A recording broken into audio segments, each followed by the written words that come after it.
이사야 선지자는 이스라엘 백성들이 갈대아 군대, 다시 말하면 예루살렘의 군대에 의해서 무참하게 짓밟히고 그들이 포로로 잡혀갈 것을 예언하고 있습니다. 근데 이처럼 그들이 이렇게 무참히 짓밟히고 멸망당할 것에 대한 것만 예언한 것이 아니라 다시 회복될 것에 대한 것도 예언하고 있음을 우리는 봅니다. 가장 먼저는 포로 잡혀갔던 이스라엘 백성들이 다시 고토로, 특별히 남은 자가 다시 고토로 돌아오서 다시 하나님을 찬양하고 경배하는 그런 자리로 오게 될 것을 첫 번째로 말씀하고 있고요.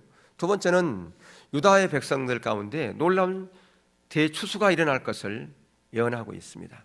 그것만을 말하는 것이 아니라 더 나아가서 오늘의 교회가 바로 이렇게 회복될 것에 대한 그림도 그려놓고 있음을 보게 되어지죠. 예수님도 그렇기 때문에 이러한 부분을 몇 차례 최초에 그가 해당해서 말씀을 증거하실 때에 두루마리를 취하여 이사야서의 말씀을 증거할 때 바로 이 부분을 가지고 말씀을 증거했던 것을 볼 수가 있습니다. 그것은 바로 오늘의 본문의 말씀이 오늘날 교회의 회복에 대한 그림이 거기에 그려져 있기 때문에 그렇다고 볼 수가 있겠습니다. 또한 수세기에 걸쳐서 하나님이 쓰시는 그 놀라운 사람들을 통해서 하나님의 이 놀라운 부흥이라고 하는 것을 통해서 이러한 그림들이 계속해서 그려져 있던 것을 봅니다. 그래서 우리는 이 말씀을 통해서 이 말씀을 보면서 또한 우리도 하나님께서 약속하신 그 하나님의 부흥을 우리는 그려가고 있다고 하는 것입니다. 그 밑그림을 우리는 지금 그리고 있는 것입니다. 그래서 오늘 본문을 취하여 바로 본문의 그림을 우리가 취하여서 우리의 삶에 적용하고 오늘 우리가 어떻게 대처하고 어떻게 살아야 될 것인가 라고 하는 부분을 보려고 하는 것입니다. 첫 번째 부분에서 우리는 첫 번째 본문에서 보는 것은 선지자의 염려를 보게 됩니다. 지금 이사야 선지자의 마음은 깊이 요동치고 있는 것을 볼 수가 있죠. 62장 1절을 시작하면서 이렇게 시작합니다. 나는 시온의 공의가 빛같이 예루살렘의 구원이 햇불같이 나타나도록 시온을 위하여 잠잠하지 아니하며 예루살렘을 위하여 쉬지 아니할 것인즉. 여러분, 여기서 예루살렘이라고 하는 것은, 시온이라고 하는 것은 단순히 지명을 말하는 것이 아닙니다. 단순히 어떤 지역에 있는 지명만을 말하는 것이 아니라 하나님의 성을 말하는 것입니다. 하나님의 성, 하나님의 백성들이 거하는 성, 그것을 바로 시온 성이다, 예루살렘 성이다, 그렇게 지금 여기서 표현하고 있음을 우리가 보아야 됩니다. 자기 백성들을 세우시고 그곳에 하나님의 백성들을 두은 성이 뭐냐? 그 성이 바로 시온 성이요, 그 성이 바로 예루살렘 성이다라고 하는 것입니다. 그렇기 때문에 오늘날 하나님께서는 하나님의 백성들을 어디에 두었나요? 바로 새 예루살렘인 교회에 둔 거죠. 그렇기 때문에 교회 공동체가 바로 하나님의 성이요, 하나님의 백성이다, 그렇게 말할 수가 있을 것입니다. 선지자는 하나님의 성이 지닌 그 이대함과 영광을 알기에 그 성의 현 상태를 보면서 탄식하고 괴로워하고 있다고 하는 것입니다. 이것이 바로 현실을 인식하는 출발점이죠. 우리가 현실의 인식에 대한 부분을 이미 살폈습니다. 현실 인식이라고 하는 것은 바로 이러한 것을 바라보면서 애통해하는 것, 그것 때문에 염려하는 것, 그것 때문에 영적인 부담감을 갖는 것, 그것이 바로 영적인 부담감을 갖는 자의 현실 인식이다라고 그렇게 말할 수가 있을 것입니다. 지금 우리는 교회 상태를 봐야 됩니다. 우리 교회 상태를 봐야 되고 오늘날 한국 교회 상태를 진단해로 볼 필요가 있다고 하는 것입니다. 어떤 시각에서 진단합니까? 세상적인 잣대로, 세상적인 과학의 잣대로, 세상의 어떤 역사학적인 잣대로 바라보는 것이 아니라 하나님의 관점에서, 성경적인 관점에서 오늘날의 우리의 모습을 진단해야 되고, 오늘날의 교회의 모습을 진단해야 되고, 오늘날의 한국 교회의 모습을 진단해야 된다라고 하는 것입니다.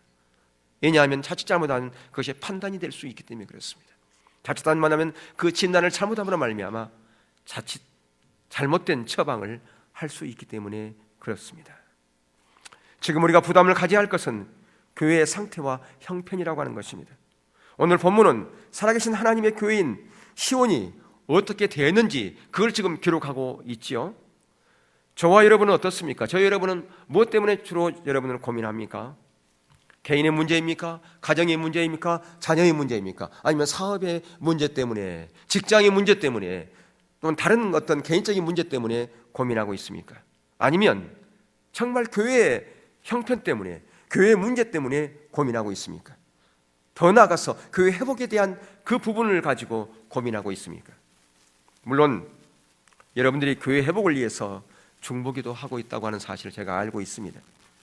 진정으로 교회를 위해서, 교회를 사랑하고 하나님을 사랑한다면 우선순위에 있어서 교회의 문제에 대해서 기도하고 있을 겁니다.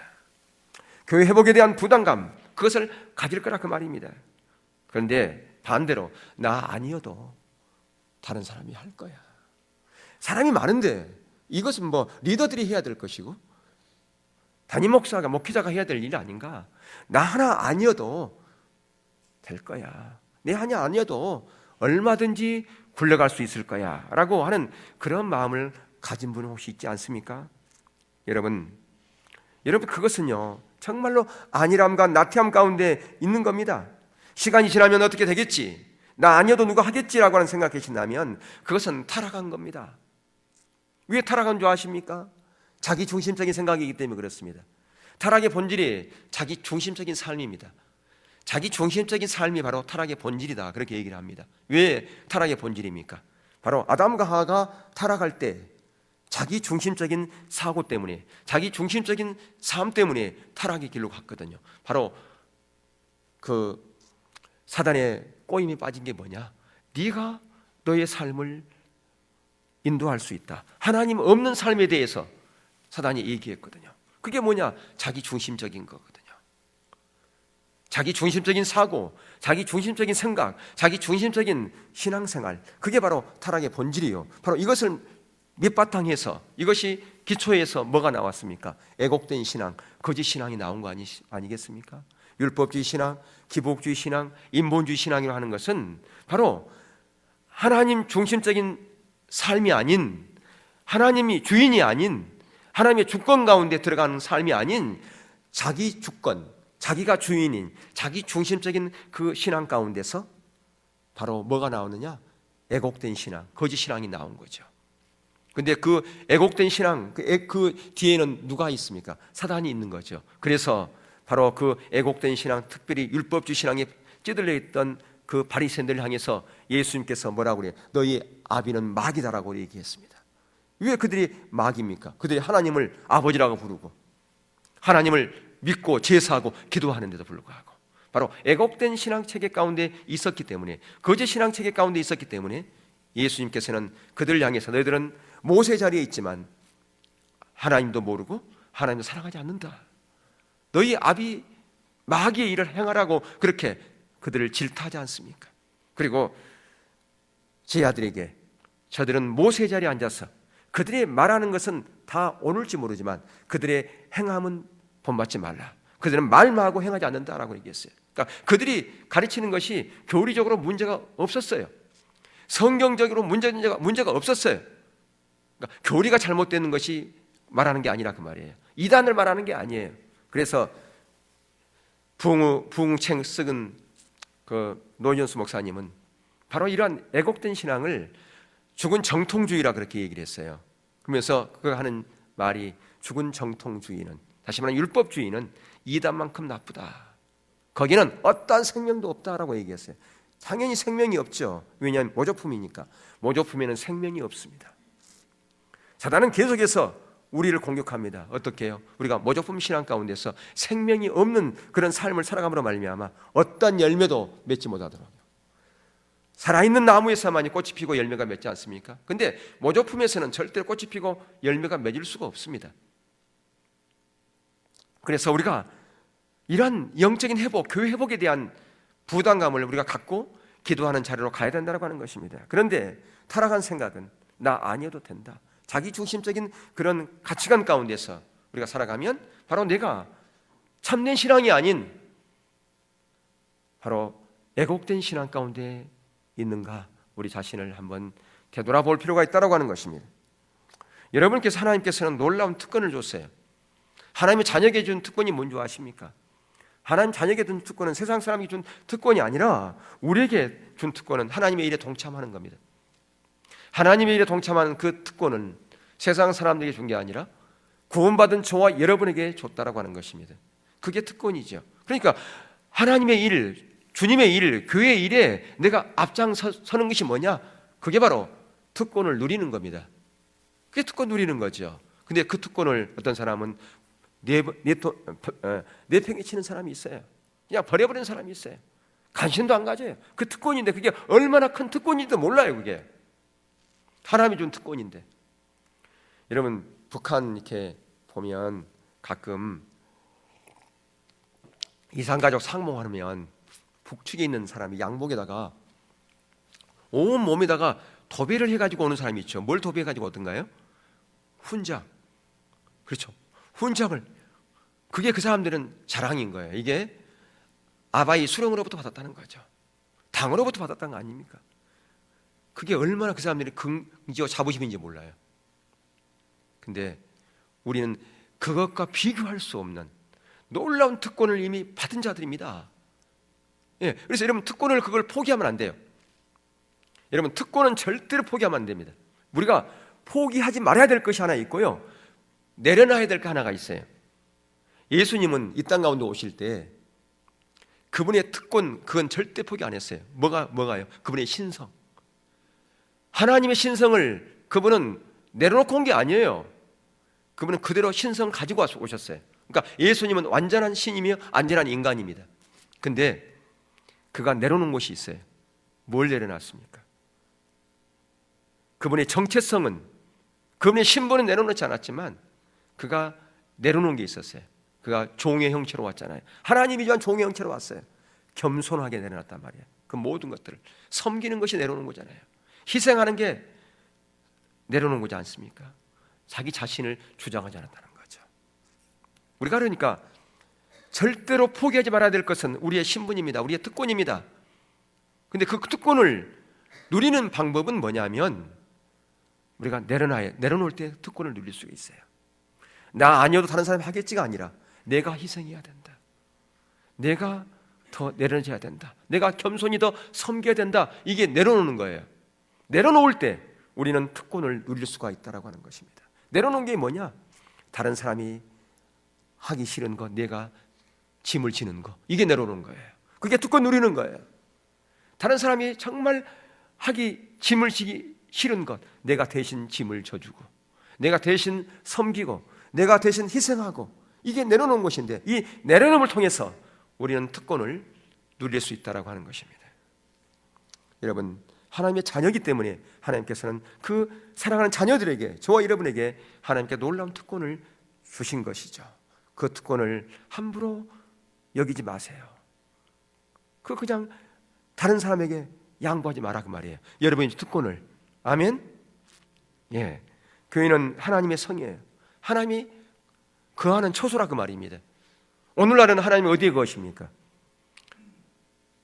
오늘 하나님의 교회에 계십니다. 교회가 뭔가요? 바로 저와 여러분의 교회 아닙니까?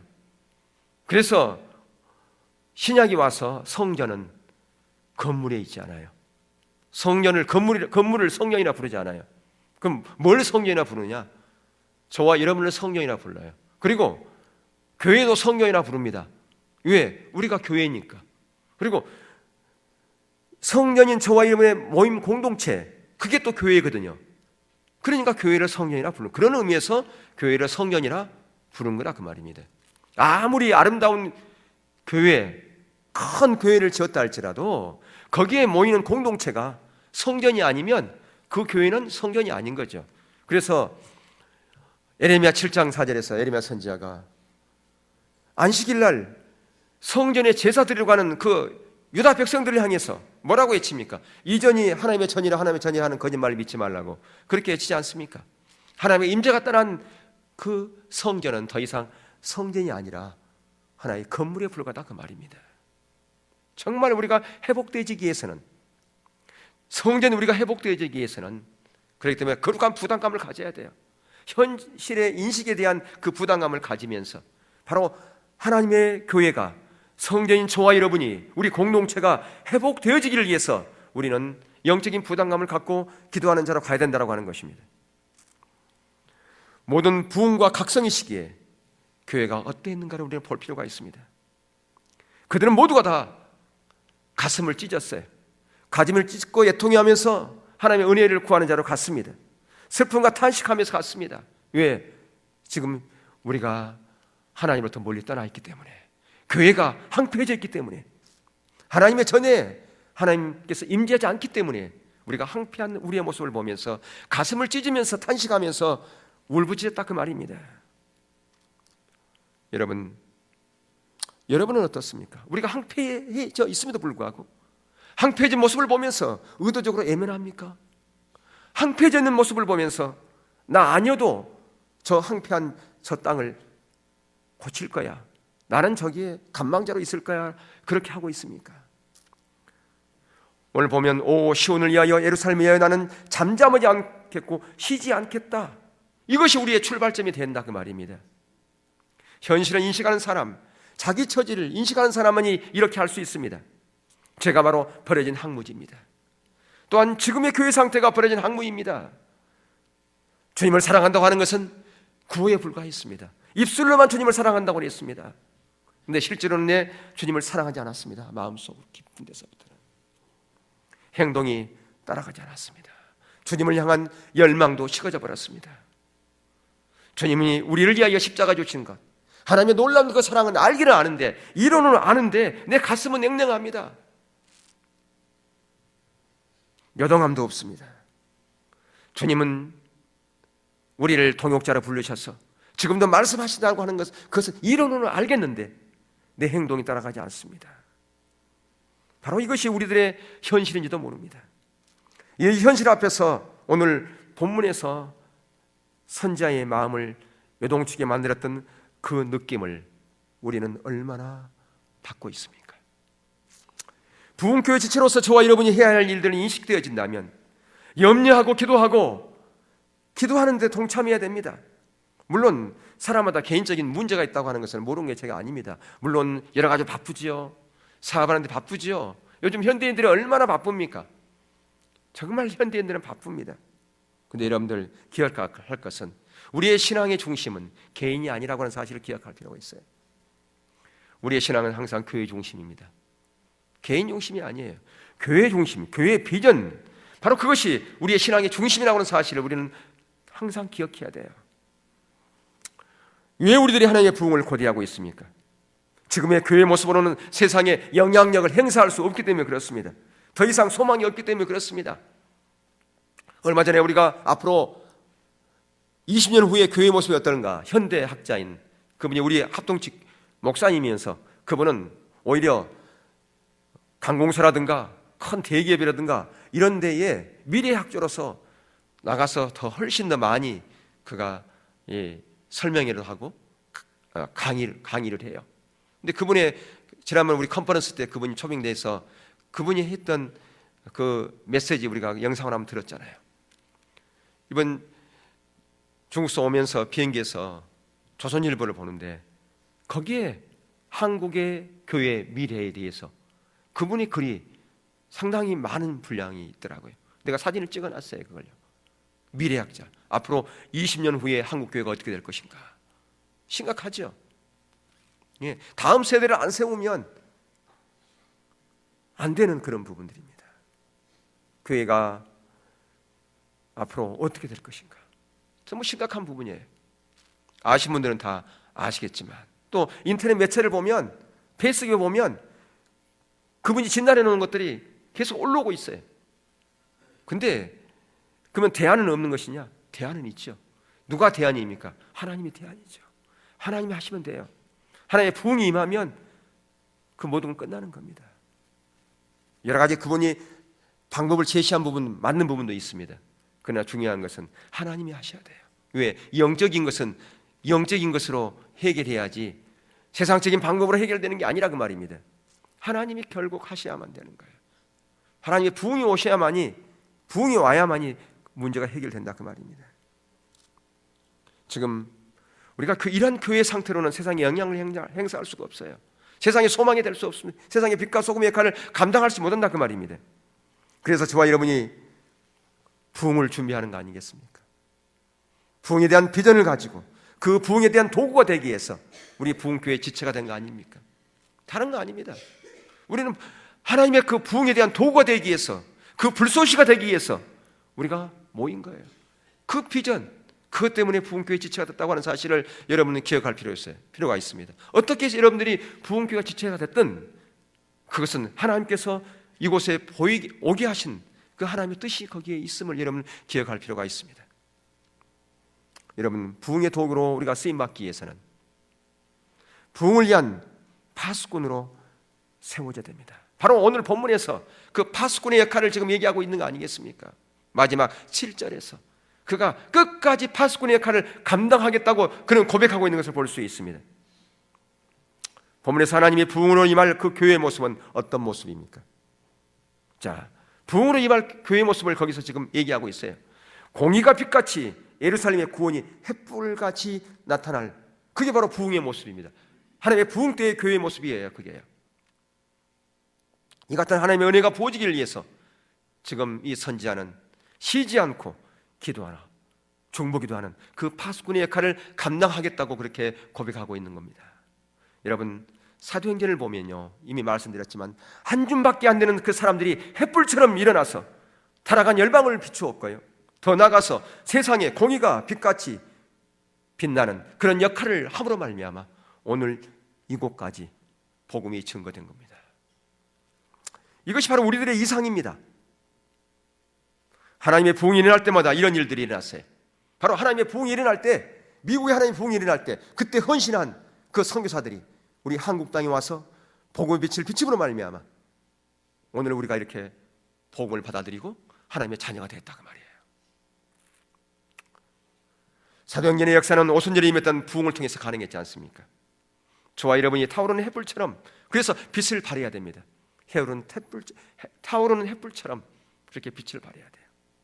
아니, 오늘날의 모든 교회가 타오르는 햇빛처럼 그렇게 빛을 발해야 됩니다. 그럴 때 저와 여러분은 오늘 본문의 말씀처럼 여호와의 손에 아름다운 면류관, 하나님의 손에 왕관이 될 것이다 그 말이에요. 우리 교회가 바로 여호와의 손에 아름다운 면류관, 하나님의 손에 왕관이 될 것입니다. 아니, 한국 교회가 바로 그렇게 될 것입니다. 이 모습이 바로 하나님이 우리를 창조하실 때의 모습이요, 교회가 회복될 때의 모습이다 그 말입니다. 그래서 하나님께서는 에덴 동산 인간이 창조할 때 그 회복의 모습으로 다시 우리를 회복시키기 위해서 예수 그리스도를 이 땅 가운데 보내주었다라고 하는 것입니다. 바로 그렇게 해서 세워진 게 뭡니까? 교회지요. 저와 여러분이 세워졌고 교회가 세워진 겁니다. 더 나아가 회복된 교회, 회복된 저와 여러분에게 어떤 약속을 하고 있습니까? 4절과 5절을 보시면요, 다시는 너를 버리온 자라 칭하지 아니하며 다시는 내 땅을 황무지라 칭하지 아니하고 오직 너를 헵시바라 하며 네 땅을 뿔려라 하느니 이는 여호와께서 너를 기뻐하실 것이며 내 땅이 결혼한 바가 될 것입니다. 예, 더 이상 우리를 버려두지 않냐고, 우리를 어떻게 부른다고요? 우리를 어떻게 칭한다고요? 헵시바라 뿔라라. 헵시바가 뭡니까? 하나님의 기쁨이 그에게 있다 그 말이에요. 하나님의 기쁨이 그에게 있다 하는 것이 바로 여기 헵시바예요. 뿔라는 결혼한 여자를 말하는 겁니다. 이사야 선지자 당시 이스라엘 백성들은 하나님의 기쁨의 대상이 되지 못했고 하나님은 더 이상 그들의 남편이 되지 못했습니다. 예레미야 31절 이하에 보면 새로운 언약에 대해서 신약을 바라보면서 거기서 예언한 말씀이 거기 나와 있죠. 고린도후서 3장을 바라보면서 쓴 내용이 거기 나옵니다. 이스라엘 백성들이 애굽에서 그들이 인도에서 애굽에서 언약을 맺었어요. 그리고 언약 맺은 그것을 돌판에 새겼어요. 그러면서 그 이스라엘 백성들의 하나님께서 남편이 되었는데 그들이 남편을 버렸다고 그랬어요. 그런데 이제는 새 언약을 주는 것인데 그 새 언약은 돌판에 돌비에 새기는 것이 아니라 우리의 신비에 새김으로 말미암아 어린아이서부터 큰 자까지 누구든지 하나님을 모른다고 할 자가 없다라고 이렇게 말씀했죠. 예, 거기서 바로 말씀한 것처럼 이스라엘은 하나님께서 그들의 남편이 되어줬어요. 그런데 지금 이들은 하나님의 신부가 되지 못했어요. 정결한 그리스도의 신부가 되지 못했습니다. 하나님의 기쁨의 대상이 되지 못했다 그 말입니다. 이 상황을 보면서 지금 이사야 선지자는 가만히 있지 않았죠. 하나님께 기도합니다. 그러면서 하나님을 쉬지 못하도록 계속해서 중보한다 그 말이죠. 너의 기쁨은 너에게 있다. 네가 너희 남편이다. 네가 돌아왔다. 이렇게 말할 때까지 하나님을 쉬지 못하도록 계속해서 그가 조르겠다 그 말입니다. 언제까지요? 나의 기쁨이 너에게 있다. 이제 내가 너희 남편이다. 네가 돌아왔다. 그 말씀을 하나님께서 하실 때까지 계속해서 편히 쉬지 않고 하나님께 중보기도 하겠다 그 말이에요. 그에 더하여 7절에 뭐라고 말씀합니까? 여호와께서 예루살렘을 세워 세상에서 찬송받게 하시기까지, 만인이 예루살렘을 보면서 찬송될 때까지 그로 쉬지 못하게 하라. 원래 교회의 모습으로 회복되기 위해서 그렇게 기도한 것이죠. 원래 회복된 교회의 모습이 어떤 모습이었을까요? 바로 2절의 모습이 원래 회복된 교회의 모습이었어요. 열방이 내 공의를, 열왕이 다 내 영광을 볼 것이요 너는 여호와 입으로 정하실 새 이름으로 일컬음을 될 것이며. 이러한 갈망은 항상 부흥을 준비하는 자들의 공통적인 특징이었어요. 바로 오늘날 교회가 바로 이렇게 되기를 원합니다. 새 이스라엘이 이렇게 되기를 원합니다. 근데 오늘은 어떻습니까? 열방이 내 공의를, 열왕이 내 영광을 볼 것이요 너는 여호와 입으로 정하실 새 이름을 일컬으면 될 것인가? 아니죠. 세상 사람들이 교회를 향해서 뭐합니까? 조롱하고 비방하고 침뱉고 도전합니다. 그럼에도 불구하고 어느 누구도 그거에 대해서 한가하지 못합니다. 왜? 교회가 그런 모습, 황폐한 모습 가운데 있는데 뭐라고 거기서 얘기합니까? 구별되고 거룩함이 사라져버렸습니다. 빛을 잊어버렸어요. 이러한 현실을 인식하고 있습니까? 그 누구도 이 모습을, 그거에 대해서 통함이 없어요. 제가 이번에 이렇게 교회 이렇게 하면서 너무너무 내 마음에 홀가분한 게 하나 있어요. 너한테 짓눌렀던 무거운 짐 하나가 있었어요.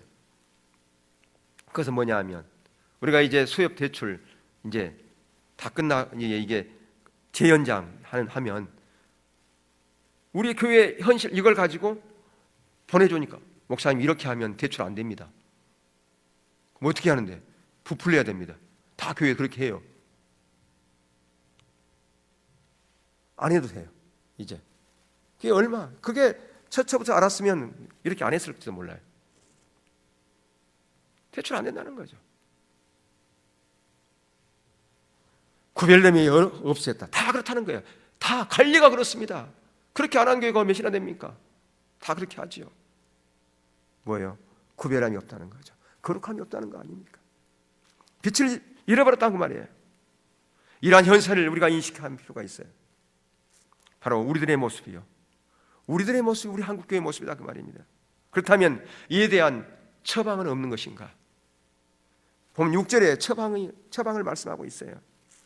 예루살렘이여, 내가 너의 성벽 위에 파수꾼을 세우고 그들로 종일 종야에 잠잠치 않게 하였느니라.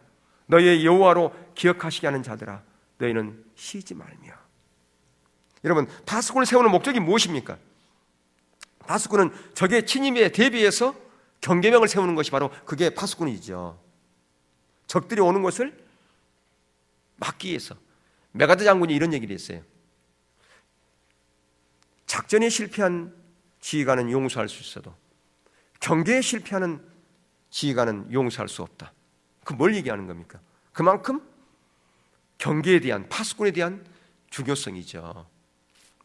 예전에 제가 이렇게 부대에서 이렇게 순찰을 이렇게 밤에 순찰이 어떨 때는 새벽 1시고 어떨 때는 4시고 그럴 수 있어요. 한참 피곤할 때 아닙니까? 당사자들이. 어떤 애들이 경계 쓰다가 잠자는 애들이 있어요. 어떤 애들은 총을 끌어안고 자는 애들이 있지만 어떤 애들은 총을 내팽개 쥐고 딱 자는 애들이 있어요. 총을 가지고 오죠. 총을 가져도 모릅니다. 그냥 피곤하니까 푹 자라. 그래서 총만 가지고. 그래도 모르는 사람들이 있어요. 군에서는 총은 제2의 생명이라고 그래요. 죽은 거죠. 파수꾼이라고 하는 것은 적의 침입이 올 것을 대비해서 경계를 쓰는 것인데요. 예. 그러니까 밤낮 감시하는 자들이지 않습니까? 그래야 그 파수꾼이 있음으로 말미암아 성 안에 있는 사람들이 안전하게 생명을 유지할 수 있어요. 만약에 파수꾼이 잠들어 버리면 적들이 오면 어떻게 되겠습니까? 성 안에 있는 그 백성들이 다 죽게 되죠. 그 적들의 공격에 의해 가지고요. 과거에도 파수꾼이 필요한가 동시에 오늘날도 파수꾼이 필요합니다. 원수들이 오늘날 교회를 얼마나 많이 공격합니까? 특별히 거짓 신앙을 통해서, 애곡된 신앙을 통해서, 애곡된 잘못된 가치관의 신앙을 통해서 교회에 공격합니다. 어떻게 공격합니까? 이 애곡된 신앙은 자기 중심적인 신앙에서 출발했다고 그랬잖아요. 자기 목적을 위해서 신앙생활합니다. 하나님의 목적이 아니라. 그러다 보면 하나님의 자원이 아닌 자기 자원, 자기 경험 이런 것이 주가 돼요. 그러다 보면 하나님의 방법을 따라가지 않습니다. 자기 방법, 세상적인 방법, 요즘 다 그렇습니다. 아이고 융통성이 없어요. 어떻게? 그래가지고 세상 어떻게 살아요? 누구의 얘기입니까? 교회 안에서 그렇게 얘기합니다. 다 그렇게 해요. 좀 그렇게 안 하면 왕따당하고요. 그렇게 안 하면, 그렇게 처세 안 하면요 성공 못해요. 다 이렇게 얘기합니다. 왜요? 우리 가운데 애곡된 신앙 가운데 그런 가치관 가운데 있기 때문에 그래요. 교회 안에. 그렇기 때문에 우리가 신앙의 본질을 그렇게 강조하는 거 아니겠습니까? 우리의 신앙이 하나님과 관계로부터 출발하는 거라고. 의식이 본질을 대신해버린 그런 율법주의 신앙 가운데 있으면 뭐가 뭔지 모릅니다. 영적인 분별력이 없으니까 무엇이 참이고 무엇이 거짓인지를 분별하지 못해요. 그러면서 다 그렇게 하니까, 전통적으로 그렇게 해왔으니까, 누구도 그렇게 하고 누구도 그렇게 하고 다 그랬으니까 그렇게 하는 거 당연한 걸로 생각을 합니다. 거짓 복음으로, 거짓 신앙으로, 잘못된 가치관으로, 후욕을 통해서 사단은 우리를 공격하고 있다고 말입니다. 교회를 무너뜨리려고 하는 거예요. 하나님의 생명이 없게 하려고. 이런 가치관 가운데 어떻게 하나님의 생명이 흐를 수 있습니까? 모조품인데, 모조품 아무리 그럴듯한 나무에 물을 주고 거름을 줘보세요. 열매 맺히는가? 못 맺히죠. 생명이 없으니까. 그런데 우리 가운데 그렇게 거짓을 통해서 하나님의 생명을 끊게 만들어버린다 그 말이에요. 어떤 열매도 없게 만들어버리는 거예요. 열매가 있는 어떤 열매가 있느냐? 인간의 방법을 통해서만 맺는 열매들이죠. 그게 엄청난 큰 열매일 수 있습니다. 착각하는 거죠. 그게 하나님의 열매인 것처럼. 아닙니다. 참다운 신앙 가운데만 하나님의 열매가 있을 수 있어요. 그게 바로 포도나무 비유 아닙니까? 요한복음 15장에서 얘기한 거죠. 가진 우리가 예수님께 붙어있지 않으면 절대로 하나님의 열매 맺지 못합니다. 생명이 흐르지 못. 가지가 끊겨버렸는데 어떻게 거기서 열매가 맺습니까? 불가능하죠. 또한 파수꾼의 역할은 적들이 공격에서 포위당할 때 구원군이 오는가를 보는 자가 또한 파수꾼입니다. 저 멀리서 구원의 소망, 하나님의 약속의 좋은 소식을 우리가 기다리는 자가 누구냐? 그게 바로 파수꾼이다 그 말입니다. 구원의 소망, 하나님의 약속한 좋은 소식이 오는 것을 보는 자가 누구냐? 파수꾼이다 그 말입니다. 그것을 기다리면서 바라보면서 지켜보아야 돼요. 그러면서 성령의 조그마한 어떤 감동이나 하나님께서 일하신 움직임이 기척이 들리면 그 역사가 확대되어지고 지속되어지기를 간절히 기도하는 자가 누구냐? 파수꾼이다 그 말입니다. 하나님의 음성에 귀 기울이고 감동에 귀 기울이고 하나님께서 어떤 사인을 보이는가 그것에 예민하고요. 또한 파수꾼의 역할 중에 중요한 역할이 있어요. 6절 하반절과 7절이 있죠. 너희 여호와로 기억하시게 하는 자들아, 너희는 쉬지 말며 또 여호와께서 예루살렘을 세워 세상에서 찬송을 받게 하시기까지 그로 쉬지 못하시게 하라. 너희 하나님을 기억하고 있는 자들아, 너희에게 명하건대 마음 놓지 말고 뭐하라? 기도해라. 잠잠하지 말고 기도해라. 쉬지 말고 기도하라 그 말입니다. 그게 그 말씀 아니에요 지금요. 너희 여호와로 기억하시는 자들아, 너희는 쉬지 말며 또 여호와께서 예루살렘을 세워 세상에서 찬송받게 하시기까지 그로 쉬지 못하시게 하라. 끊임없이 지속적으로 기도하라는 거 아닙니까? 예수님 머리 되신 교회가 회복되는 세상에 정말 사람들로부터 찬송을 받을 때까지, 그때까지 기도하는 겁니다. 기도할 때 그냥 기도하는 것이 아니라 약속의 말씀을 붙잡고 기도하는 거예요. 오늘 이 주신 말씀이 아까도 제가 말씀드렸잖아요. 세 가지 그림이 있다고. 에루살렘으로 다시 돌아오는 그 남은 자, 바벨론의 포로에 돌아오는 자, 그들이 회복되는 그것뿐 아니라 유다의 놀라운 하나의 대추수가 일어날 그런 그림, 그리고 오늘날 이 시대 교회 가운데 회복에 대한 그 그림이 있는 거죠. 그 약속이 있다 그 말입니다. 하나님께서 오늘 이 시대에 하나님께 놀라운 하나님의 약속, 회복의 약속을 이미 말씀하셨습니다. 그리고 예수님께 해당해서 가르치실 때도 이 말씀을 인용했지 않습니까? 오늘날 교회 시대에 하나님의 놀라운 회복이 있을 것을. 그래서 이 말씀을 붙잡고, 이 약속의 말씀을 붙잡고 제가 기도합니다. 하나님의 비전이 이루어지기를 기도합니다. 제가 먼저 말씀드린 게 아니라 하나님께서 먼저 말씀했지 않습니까? 회복하신다고. 그래 기도하는 거죠. 이러한 기도는 신약 성경에 등장했던 인물들이 동일하게 기도했어요. 누가복음 2장에 보면 안나 시몬이 나오지 않습니까? 그들은 어떻게 기도했나요? 바로 메시아가 이 땅 가운데 올 것을 약속한 그 약속을 붙잡고 그들의 성령을 떠나지 않고 그들이 기도했지 않습니까? 그렇다면 이러한 기도는 어떻게 하는 것이 효과적일까? 효과적인 기도는 뭘까? 그것은 결론적으로 말하면 꾸준하게 기도하는 겁니다. 언제까지? 응답이 올 때까지 하는 거예요. 응답이 올 때까지. 제가 한번 예를 들었나요? 몇 번 드렸던 것 같아요. 어떤 우물 잘 파는 사람이 있었어요. 그 사람한테 맡기면 바로 물이 나오는 거예요. 그래서 물어봤어요. 당신은 참 뛰어납니다. 당신에게 맡기면 다 물이 나오는데 그 비결이 뭡니까? 뭐라고 그랬다고 그랬어요? 저희 비결은 다른 게 아니라 나올 때까지 팝니다. 그게 비결입니다. 그러니까 다른 사람들이 이제 파다가 이제 하청을 맡기지 않아 다른 사람에게 의뢰를 했는데 안 나오는 거예요. 에이, 안 되겠다. 그 소문하고 유명한 그 사람이 있다고 그러는데 그 사람이 맡겨야지. 맡겼어요. 근데 그 사람 얘기가 어떤 경우는 30cm 파니까 나오더라는 거예요. 다른 사람이 포기하고 내버려 둔 것을 30cm 파니까. 그러니까 언제까지 우리가 기도해야 된다고요? 응답이 올 때까지, 응답이 있을 때까지. 그게 바로 효과적인 기도예요. 다른 게 없어요. 다른 방법이 있는 게 아니에요. 창세기 32장에 야곱이 밤새도록 천사와 씨름했던, 한도 뼈가 이골될 때까지 그렇게 끝까지 붙잡고 씨름하는 그런 기도가 필요하다 그 말입니다. 하나님이 이 새 이스라엘 있는 교회를 세울 때까지, 교회가 세상으로부터 칭송을 받고 찬송을 받을 때까지, 그때까지 기도한다 그 말입니다.